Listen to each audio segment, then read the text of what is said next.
Iran আমেরিকার সঙ্গে চুক্তি নয়, যুদ্ধই চায়। কারণ ইতিহাস সাক্ষী দিচ্ছে আমেরিকার সঙ্গে যে সকল রাষ্ট্র আপোষ করেছে, চুক্তি করেছে, সেই রাষ্ট্রকেই আমেরিকা ধ্বংস করে ছেড়েছে। উদাহরণের তালিকাটি অনেক দীর্ঘ।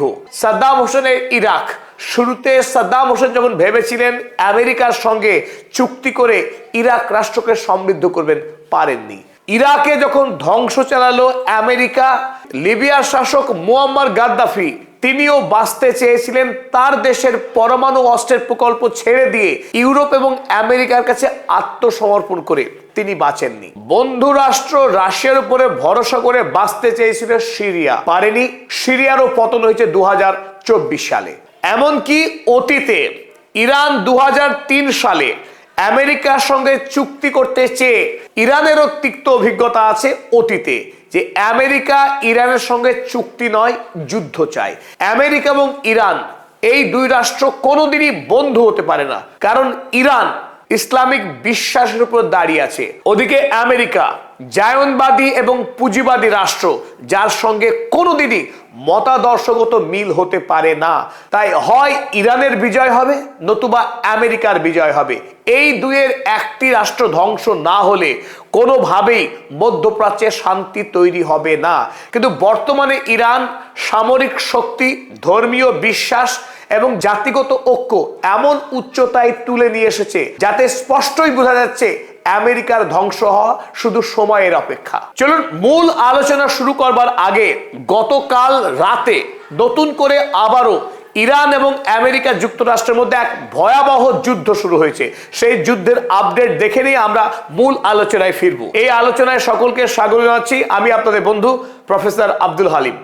গতকাল দিনের বেলায় হরমুজ প্রণালীর নিকটে আমেরিকার একটি শক্তিশালী হেলিকপ্টার গোপন তথ্য চুরি করার লক্ষ্য নিয়েই টহলদারি শুরু করে, আর তখনই ইরানের IRGC সেনার র্যাডারে চলে আসে এই বিধ্বংসী হেলিকপ্টার অ্যাপাসে। তারপর অকস্মাৎ আমেরিকার এই হেলিকপ্টারে এসে আঘাত করে একটি ড্রোন। মুহূর্তের মধ্যে হরমুজের জলের তলায় ডুবে যায় আমেরিকার অহংকার এই অ্যাপাসে হেলিকপ্টার। তারপর অবশ্য সেন্টকম, আমেরিকার সামরিক মুখপাত্র, তিনি জানান যে তাদের হেলিকপ্টার এমনি ভেঙে পড়েছে, তাতে ইরানের IRGCর কোনো হাত নেই। কিন্তু রাতের বেলায় ডোনাল্ড ট্রাম্প হুমকি দিয়ে বললেন ইরানকে শাস্তি দেওয়া হবে, কঠোর শাস্তি দেওয়া হবে ইরানকে, কারণ ইরান আমাদের হেলিকপ্টারকে ধ্বংস করেছে হরমুজের জলে, সুতরাং আমরা ইরানকে ছাড়বো না। Very interesting. একদিকে বেঞ্জামিন নেতানিয়াহুকে নতুন করে ইরানের বিরুদ্ধে যুদ্ধ করতে বারণ করছেন এই উন্মাদ ডোনাল্ড ট্রাম্প, কারণ তিনি বলছেন ইরানের সঙ্গে তিনি একটি ডিল চান। অথচ নিজে তিনি আবার হুমকি দিচ্ছেন ইরানকে দেখে নেওয়ার, ইরানকে ধ্বংস করবার। এবং ডোনাল্ড ট্রাম্পের হুমকির পরই ইরানে যখন রাত 1টা বাজে, 4 ঘন্টা ধরে এক নাগাড়ে মার্কিন সৈন্যবাহিনী ইরানের উপরে আক্রমণ চালিয়ে যায়। আর সেই আক্রমণে ইরানের বিস্তীর্ণ অঞ্চল জুড়ে ব্যাপক ক্ষয়ক্ষতির খবর আসতে থাকে। এখনো পর্যন্ত যেটুকু জানা গিয়েছে, কালকের রাতের বেলায় আমেরিকার আক্রমণে ইরানের শিরিক এবং জাস দ্বীপের নৌবাহিনীর যে র্যাডার সিস্টেম ছিল, সেই র্যাডার সিস্টেমের উপরে আক্রমণ করে মার্কিন সেনারা, আক্রমণ করে বন্দর আব্বাস এডি পজিশন, ইরানের অন্যতম গুরুত্বপূর্ণ বন্দর আব্বাস, সেই বন্দর আব্বাসের এডি পজিশনেও আক্রমণ করা হয় আকাশ থেকে বোমা বর্ষণ করে। অপরদিকে মিনাব কোস্টাল মিসাইল পজিশন, মিনাব অঞ্চল, যে অঞ্চলে সেই ছাত্রীদেরকে খুন করে আমেরিকার সৈন্যবাহিনী কুখ্যাত হয়েছে গোটা পৃথিবীর কাছে, সেই মিনাব অঞ্চলের উপকূলবর্তী এলাকাতেও আক্রমণ করে গতকাল রাতে। আক্রমণ করা হয় Qeshm coastal missile position. Hormuz এলাকায় আয়তনে যে বৃহৎ দ্বীপ রয়েছে ইরানের, কেশম দ্বীপ, সেই কেশম দ্বীপের যে মিসাইল সেন্টার, সেখানে আক্রমণ করে মার্কিন সেনা। আক্রমণ করে কেশম কমার্শিয়াল পোর্টে, এই কেশম দ্বীপে যে একটি বাণিজ্যিক বন্দর রয়েছে, সেই বন্দরে আক্রমণ করা হয়। আক্রমণ করা হয় ড্রিঙ্কিং ওয়াটার স্টোরেজ, 2টি জলাধারে আক্রমণ করেছে গতকাল আমেরিকা যুক্তরাষ্ট্র। আর এই আক্রমণ একটি ভয়ঙ্কর বিপদের সূচনা করলো মধ্যপ্রাচ্যে, কারণ এতদিন পর্যন্ত ইরান কোনো দেশের ডিস্যালিনেশন প্রজেক্টে আক্রমণ করেনি। সমুদ্রের জলকে লবণ মুক্ত করে পানের উপযুক্ত করা হয় এই আরব দেশগুলোতে, কারণ আরব দেশগুলোতে জলের ভয়াবহ সংকট। তাই জলে আক্রমণ করা মানে সরাসরি সাধারণ মানুষের উপরে আক্রমণ করা। ইরানেও পানীয় জলের সংকট রয়েছে ভয়াবহ।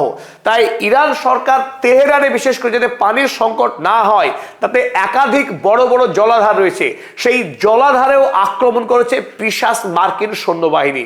সুতরাং তার পরপরই ইরানের বিদেশমন্ত্রী সৈয়দ আব্বাস আরাকচি সাংবাদিক সম্মেলন করে মধ্যরাতেই জানিয়ে দেওয়া হয়, মধ্যপ্রাচ্যে আমেরিকার যতগুলি সামরিক ঘাঁটি রয়েছে একটিও নিরাপদ নয়।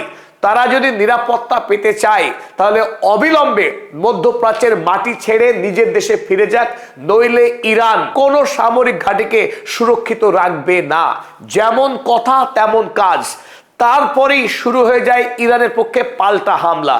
আমাদের ভারতীয় সময় তখনও সকাল হয়নি, ভোর ভোরই ইরানের পক্ষেও মধ্যপ্রাচ্যের 21টি সামরিক ঘাঁটিকে লক্ষ্য করে মিসাইল এবং ড্রোন হামলা শুরু করে দেয় ইরান। আর ইরানের পক্ষে যতগুলো আক্রমণ করা হয়েছে তার 70% আক্রমণ সাফল্যের সঙ্গে লক্ষ্যবস্তুতে হামলা করতে পেরেছে। মাত্র 30% মিসাইল এবং ড্রোনকে আমেরিকা, সেই শক্তিশালী সুপার পাওয়ার আমেরিকা ইন্টারসেপ্ট করতে পেরেছে। অর্থাৎ 70% মিসাইল এবং ড্রোন তাদের লক্ষ্যবস্তুতে বিনা বাধাতে গিয়ে আক্রমণ করতে পেরেছে। এটা একটা নজিরবিহীন সাফল্য ইরানের IRGC সৈন্যবাহিনীর জন্য। চলুন এবার আমরা দেখে নিই ইরান গত রাতে কোথায় কোথায় আক্রমণ করেছে। আরো একবার আক্রমণ হয়েছে US ফিফথ ফ্লিট, বাহরাইনের যে কমান্ড সেন্টার রয়েছে, মধ্যপ্রাচ্যের প্রধান যে নৌঘাঁটি আমেরিকার, সেই নৌঘাঁটির সদর দপ্তরে আরো একবার আক্রমণ করা হয়েছে গতকাল। বিশেষ করে ড্রোন হামলা চালানো হয়েছে ফিফথ ফ্লিটে। আলী আল সালেম এয়ারবেস, কুয়েতের এই কুখ্যাত মার্কিন সামরিক ঘাঁটি আলী আল সালেম এয়ারবেসে আক্রমণ করা হয়েছে। আক্রমণ করেছে আলী আজরাক এয়ারবেস। আজকের ইরানের পক্ষে ভোরবেলায় যে আক্রমণ চালানো হয়েছে তার প্রধান টার্গেট করা হয়েছিল জর্ডনে অবস্থিত মার্কিন সামরিক ঘাঁটিগুলো। তার অন্যতম উল্লেখযোগ্য আলী আজরাক এয়ারবেস। আর এই আলী আজরাক এয়ারবেসের সবচাইতে ভয়াবহ ক্ষতি হয়েছে আজকের এই আক্রমণে। 4টি বড় বড় অবকাঠামো সম্পূর্ণরূপে ধূলিসাৎ হয়ে গিয়েছে বলে খবর পাওয়া গেছে এখনো পর্যন্ত। তারপর MQ-9 ড্রোন শট ডাউন। আবার আজকেই ভোরবেলায় আমেরিকার পক্ষ থেকে আরো একটি নতুন MQ-9 ড্রোন পাঠানো হয়েছিল হরমুজ এলাকায়। সেই MQ-9 ড্রোনকেও গুলি করে নামানো হয়েছে। এবং সব থেকে আরো একটি গুরুত্বপূর্ণ আক্রমণ F-35 হ্যাঙ্গার ইন জর্ডন। জর্ডনের F-30 ফাইটার জেট আমেরিকার যেখানে অবস্থান করে রাখা হয়, সেই হ্যাঙ্গারকেও পুরোপুরি ধ্বংস করে দেওয়া হয়েছে জর্ডনে। এছাড়া আরো বেশ কয়েকটি মার্কিন ঘাঁটিকে লক্ষ্য করে আক্রমণ চালিয়েছে ইরান। তাই ইরান আমেরিকাকে যে বিন্দুমাত্র ভয় পায় না, একেবারে শেয়ানে শেয়ানে টক্কর। আমেরিকা যদি 1 থাপ্পড় দিয়েছে তো ইরান 10 থাপ্পড় দিচ্ছে। এই মুহূর্তে পৃথিবীতে ইরানের থেকে সাহসী কোনো জাতি আমেরিকাকে পরাস্ত করবার জন্য যে শক্তি এবং স্পর্ধা দরকার, তাতে ইরানের সঙ্গে তুলনা করা যেতে পারে এমন কোনো শক্তি বর্তমান পৃথিবীতে নেই। আমেরিকা এবং ইরানের এই যুদ্ধ নিকট ভবিষ্যতে যে শেষ হচ্ছে না তা খুব জোর দিয়ে বলা যায়। এমনকি এই যুদ্ধ আরো বিভৎস, আরো ভয়াবহ আকার ধারণ করবে নিকট ভবিষ্যতেই, সে কথাই আমাদের মনে হচ্ছে। আর ইরান কেন এত সাহসী ও বলিষ্ঠ অবস্থান গ্রহণ করলো, সেই উত্তর খুঁজতে গেলে কিন্তু আমাদেরকে ইতিহাসের পাতায় ফিরতে হবে। 1970-এর দশক যখন আমেরিকা যুক্তরাষ্ট্রের সঙ্গে ইরাক সরকারের ধারাবাহিক সংঘাত হচ্ছিল, সেই সময়ে সাদ্দাম হুসাইন ক্ষমতায় আসেননি। আগেই তিনি ধরে নিয়েছিলেন যে ইরাকের ভবিষ্যৎ নির্ভর করছে আমেরিকার সঙ্গে বন্ধুত্ব স্থাপনের মাধ্যমেই। তাই 1979 সালে প্রথমবারের মতো যখন সাদ্দাম হুসাইন যখন ইরাকের ক্ষমতায় এলেন, ক্ষমতায় এসেই তিনি যে প্রথম কাজ করলেন তা আমেরিকার সঙ্গে বন্ধুত্ব স্থাপন করা। আপনারা ছবিতে দেখছেন 1980 সালে আমেরিকার প্রতিরক্ষা সচিব ডোনাল্ড রামসফিল্ড তার সঙ্গে হ্যান্ডশেক করছেন। একদিকে ইরানে 1979 সালে যখন আমেরিকার সৈন্য এবং আমেরিকার কোম্পানিগুলোকে মেরে তাড়িয়েছে ইরান এবং সারা পৃথিবীতে আমেরিকার নাম কলঙ্কিত হয়েছে, ঠিক সেই সময়ে সাদ্দাম হোসেন যখন আমেরিকাকে বন্ধুত্বের অফার দিল, আমেরিকার জন্য সেটা মহার্ঘ ছিল। কারণ ইরানের বিরুদ্ধে বদলা নেওয়া সেটাই ছিল আমেরিকার 1 নম্বর টার্গেট। সাদ্দাম হোসেনের সঙ্গে বন্ধুত্ব করা আমেরিকার লক্ষ্য ছিল না। সুতরাং সাদ্দাম হোসেনের সঙ্গে বন্ধুত্ব করার মধ্য দিয়ে সাদ্দাম হোসেনকে লেলিয়ে দিল ইরানের সঙ্গে যুদ্ধ করতে। আর তারপরে 1980 সালেই ইরাক ইরানের বিধ্বংসী সেই যুদ্ধ শুরু হয়ে গেল। আর এই 8 বছর যুদ্ধ করবার পরেও যখন সাদ্দাম হোসাইন এবং আমেরিকা যুক্তরাষ্ট্র মিলিতভাবে ইরানকে পরাস্ত করতে পারলেন না, ততদিনে আমেরিকা যুক্তরাষ্ট্রের সঙ্গে ইরাকের বন্ধুত্বের চিড় ধরতে শুরু করেছে। কারণ আমেরিকা ইরাকের সঙ্গে বন্ধুত্ব করতে চায়নি, সে চেয়েছিল ইরানকে কবজা করতে। কারণ আমেরিকা চেয়েছিল ইরান এবং ইরাকের প্রাকৃতিক সম্পদ লুট করতে। তাই একদিকে যখন ইরান পরাস্ত হলো না, এমনকি সাদ্দাম হোসাইনও আমেরিকার যে চাওয়া, সেই চাওয়াতে খুব একটা সমর্থন করছেন না।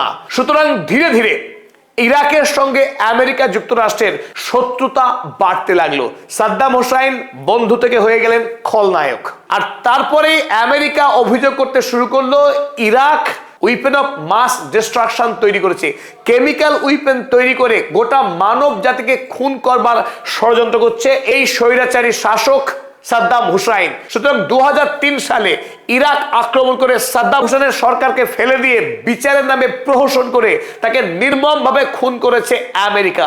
তারপর 2003 সাল থেকে আজ 2026 সাল, ইরাক আজও জ্বলছে। আর এই সবটাই ঘটেছে ইরানের চোখের সামনে। তাই ইরান ইরাকের অভিজ্ঞতা থেকে শিক্ষা নিয়েছে, আমেরিকার সঙ্গে কোনোভাবেই ইরানের বন্ধুত্ব হতে পারে না, কোনো দেশেরই বন্ধুত্ব হতে পারে না। আমেরিকা কেবল বিশ্বাস করে খাদ্য খাদকের সম্পর্কে, সে খাদক বাকিরা খাদ্য। ওদিকে যখন ইরাকের পতন হচ্ছে, আফ্রিকা মহাদেশের সবচাইতে উন্নয়নশীল শক্তিশালী যে দেশ গোটা পৃথিবীর নজর কেড়ে নিচ্ছে, আর সেই দেশের শাসক মুয়াম্মার গাদ্দাফি তার ব্যক্তিগত জৌলুসে এবং লিবিয়ার সাফল্যে তিনি জনপ্রিয় হয়ে উঠেছেন। স্বাভাবিকভাবেই আমেরিকা যুক্তরাষ্ট্রের বিষাক্ত দৃষ্টি পড়ল লিবিয়ার দিকে। তখন লিবিয়ার শাসক চেষ্টা করেছিল এই আমেরিকা যুক্তরাষ্ট্রের মানভাঞ্জন করার। এমনকি লিবিয়াতে সেই সময় পুরোদমে শুরু হয়েছিল পারমাণবিক অস্ত্র তৈরির কার্যক্রম। আর তাতে আমেরিকা যুক্তরাষ্ট্র রুষ্ট হয় এই ভয়ে। তখন মুয়াম্মার গাদ্দাফি আমেরিকাকে খুশি করবার জন্য এমনকি 2003 সালে নিজের দেশে তৈরি হওয়া পারমাণবিক চুল্লিকে ভেঙে দিলেন। আর সে কথা যখন আমেরিকা এবং ইংল্যান্ডকে জানানো হলো, ইংল্যান্ডের প্রধানমন্ত্রী টনি ব্লেয়ার হাসি মুখে তিনি এলেন লিবিয়াতে মুয়াম্মার গাদ্দাফির সঙ্গে বন্ধুত্ব করতে। কিন্তু সেই বন্ধুত্ব দীর্ঘস্থায়ী হয়নি। মুয়াম্মার গাদ্দাফি যখন পারমাণবিক অস্ত্র তৈরি করার আবদার ছাড়লেন, এই আমেরিকা এবং ইংল্যান্ডের শাসকরা বেজায় খুশি হলেন। খোদ টনি ব্লেয়ার, তৎকালীন ইংল্যান্ডের প্রধানমন্ত্রী, একেবারে হাসি মুখে তিনি চলে এলেন লিবিয়াতে সাক্ষাৎ করতে এই মুয়াম্মার গাদ্দাফির সঙ্গে। সারা পৃথিবীতে এই বন্ধুত্বের ছবি ছড়িয়ে পড়লো। কিন্তু ইংল্যান্ড এবং আমেরিকা তারা কেবল মুয়াম্মার গাদ্দাফির বন্ধুত্ব পেয়ে খুশি হওয়ার পাত্র ছিলেন না, তারা চেয়েছিল লিবিয়ার অফুরন্ত প্রাকৃতিক সম্পদের দখল। আর যখন মুয়াম্মার গাদ্দাফি এই চাওয়াতে সম্মতি দিলেন না, আর তখনই শুরু হয়ে গেল নেটো বাহিনীর আক্রমণ। সাল 2011 এই মুয়াম্মার গাদ্দাফির সরকারকে ফেলে দিয়ে দেশের বিদ্রোহীদের লেলিয়ে দিয়ে রাস্তায় প্রাণীর মতো খুন করা হলো মুয়াম্মার গাদ্দাফিকে। শেষ হলো ইতিহাসের আরো এক অধ্যায়। গাদ্দাফির পতনও ঘটলো ইরানের চোখের সামনেই। আর এতে ইরান হাড়ে হাড়ে শিক্ষা পেল যে আমেরিকার কাছে কোনো দেশ অস্ত্র সমর্পণ করে দিয়ে সে নিরাপদ থাকতে পারে না। একদিন না একদিন আমেরিকা সেই দেশকে ছোবল মেরে ধ্বংস করবেই।